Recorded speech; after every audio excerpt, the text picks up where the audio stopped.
আমরা এই কমিশনই মানি না। কিসের ওদের আবার রিপোর্ট? কমিশন থাকলে রিপোর্ট হবে। যদি এই সংক্রান্ত নারীদের অধিকারের কোনো জায়গায় যদি ক্ষুণ্ণ হয়ে থাকে, সেটাকে যদি আবার সামনে আনতে হয়, তাহলে অবশ্যই এদেশের বেশিরভাগ মানুষের ইমান, আকিদা, তাহজিব, তামুদ্দুনের উপরে যারা বিশ্বাস রাখেন তাদেরকে বাদ দিয়ে নয়, তাদেরকে প্রাধান্য দিয়েই কমিশন গঠন করতে হবে। এই কমিশনে দুঃখজনকভাবে সেই রকম একজন নারীকেও রাখা হয়। এখানেই তো এটা পক্ষপাত দুষ্ট। আমরা এটা মানব না, আমাদের সাফ কথা, এটা মানব না। এর জন্য কোনো আন্দোলনে আমরা যেতে চাই না, কিন্তু যদি আমাদেরকে বাধ্য করা হয় অবশ্যই আমরা আন্দোলন করব। প্রথম কথা হলো, গঠিত এই কমিশন এই জাতির চিন্তা, চেতনা, তাহজিব, তামাদ্দুন এবং বিশেষভাবে আল্লাহ তাআলার আইনের বিরুদ্ধে অবস্থান নেওয়ার কারণে তারা প্রত্যাখ্যাত বলে আমরা ঘোষণা করছি। এদের রিপোর্ট বাতিল করার কোনো ব্যাপার নাই, এদেরকেই আগে প্রত্যাখ্যান করতে হবে। এরা প্রত্যাখ্যাত হলে এদের রিপোর্টও শেষ। 2 নম্বর, আমাদেরকে একটু ভাবতে হবে আমাদেরকে কোন দিকে নিয়ে যাওয়ার জন্য জোর করে চেষ্টা করা হচ্ছে। আমাদের শিশুকালে আমরা দেখেছি আমাদের শিক্ষাদান শুরু হতো মক্তবের পাঠ দিয়ে। সকালবেলা মক্তবে যেতাম, ওখান থেকে আসার পরে গোসল করে মা কাপড় পরিয়ে বই হাতে ধরিয়ে স্কুলে পাঠিয়ে দিত। এখন খুবই পরিকল্পিতভাবে সবাই মক্তবের এই ধারাকে শেষ করে দেওয়া হয়েছে। বাচ্চা ঘুমাচ্ছে, তাকে কাঁধে ফেলে মা স্কুলের দিকে রওনা করেছেন, ওই মক্তবে যাওয়ার ওই সময় এটাই কেড়ে নেওয়া হয়েছে। ইকরা বিস্মি রাব্বিকাল্লাযী খালাক দিয়ে যে শিক্ষা মুসলমানের বাচ্চার শুরু হওয়ার কথা, সেটা অন্য কিছু দিয়ে স্কুলে গিয়ে শুরু হচ্ছে। এই জায়গাটা শেষ করে দেওয়া হয়েছে। সেই প্রজন্মেরই কিছু লোক হয়তো আজকে তারা গোটা নারী সমাজের প্রতিনিধিত্বের কথা বলে সমাজকে বিভ্রান্ত করছেন। তারা কারা? কোরআনের সংস্কারের দাবি নিয়ে আমাদের সামনে এসেছেন। আমাদের কোনো অধিকার আছে তাদেরকে এই অধিকার দেওয়ার? আমরা কে? এই কোরআন আল্লাহ তাআলা নাজিল করেছেন এবং এটার হেফাজতের দায়িত্ব আল্লাহ স্বয়ং নিজে কবুল করেছেন। কিয়ামত পর্যন্ত কেউ এখানে কোনো পরিবর্তন আনতে পারবে না। এরা এত দুঃসাহস কিভাবে দেখালো যে বাংলাদেশে কোরআনের আয়াত এরা পরিবর্তন করে ফেলবে? হ্যাঁ, নিশ্চয়ই তাদের পিছনের কোনো শক্তি তাদেরকে উস্কানি দিচ্ছে। কেন এই মুহূর্তে উস্কানিটা কেন?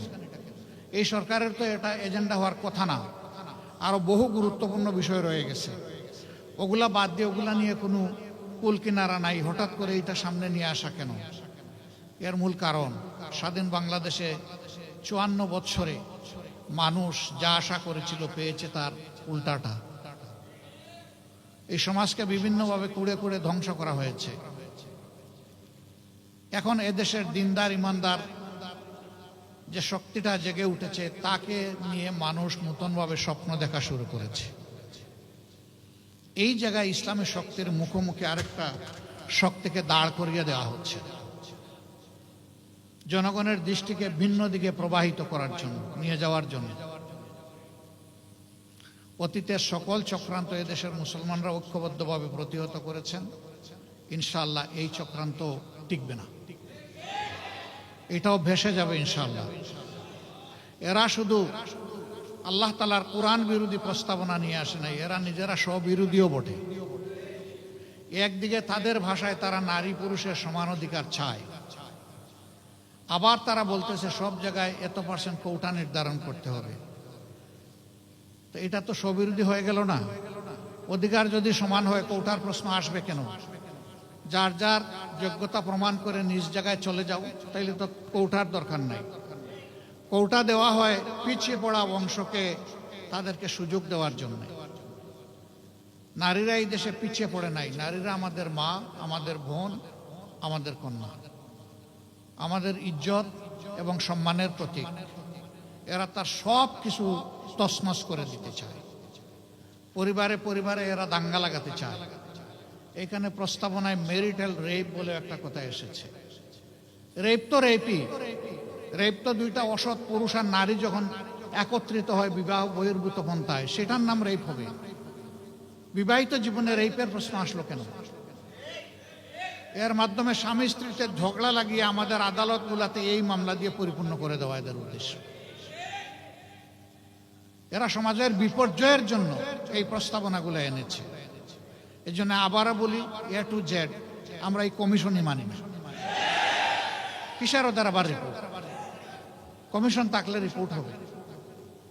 যদি এই সংক্রান্ত নারীদের অধিকারের কোনো জায়গায় যদি ক্ষুণ্ণ হয়ে থাকে, সেটাকে যদি আবার সামনে আনতে হয়, তাহলে অবশ্যই এদেশের বেশিরভাগ মানুষের ইমান, আকিদা, তাহজিব, তামুদ্দুনের উপরে যারা বিশ্বাস রাখেন তাদেরকে বাদ দিয়ে নয়, তাদেরকে প্রাধান্য দিয়েই কমিশন গঠন করছেন। এই কমিশনে দুঃখজনকভাবে সেই রকম একজন নারীকেও রাখা হয়। এখানেই তো এটা পক্ষপাত দুষ্ট। আমরা এটা মানব না, আমাদের সাফ কথা, এটা মানব না। এর জন্য কোনো আন্দোলনে আমরা যেতে চাই না, কিন্তু যদি আমাদেরকে বাধ্য করা হয় অবশ্যই আমরা আন্দোলন করব। সম্মানিত ভাইয়েরা, যেহেতু নামাজের সময় হয়ে গেছে, আরো গুরুত্বপূর্ণ ব্যক্তিরা রয়েছেন, তারা কথা বলবেন। এই জন্য আমি আমার দলের পক্ষ থেকে আজকের এই আয়োজনের প্রতি পূর্ণ সংহতি প্রকাশ করার জন্য এখানে এসেছি। ইনশাআল্লাহ আমরা হাতে হাত ধরে দিন এবং সমাজের সকল কল্যাণকর কাজ একসাথে করব ইনশাআল্লাহ।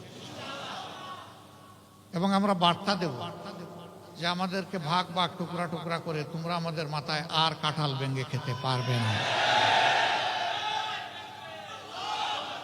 আল্লাহ তাআলা আমাদেরকে তৌফিক দান করুন। আমাকে এখানে দাওয়াত দিয়ে দুটি কথা বলার সুযোগ তৈরি করে দেওয়ার জন্যে আমি আবারও আয়োজক সংস্থার প্রতি আমার গভীর কৃতজ্ঞতা জ্ঞাপন করছি এবং রাব্বুল আলামিনের দরবারে তৌফিক চাচ্ছি সকল ষড়যন্ত্রের বিরুদ্ধে আমরা বুক টান করে, বুককে শক্ত করে, মহান রবের উপর ভরসা করে আমরা যেন সব ষড়যন্ত্র মোকাবেলা করতে পারি। আল্লাহ যেন তৌফিক দান করেন ইনশাআল্লাহ। আগামীর বাংলাদেশ হবে ইনসাফের বাংলাদেশ, যার উত্থান ঠেকানোর জন্য আজকে এই সুরসুরে দেওয়া হচ্ছে সেই কোরআনের বাংলাদেশ। সবাইকে ধন্যবাদ। আসসালামু আলাইকুম ওয়া রাহমাতুল্লাহ।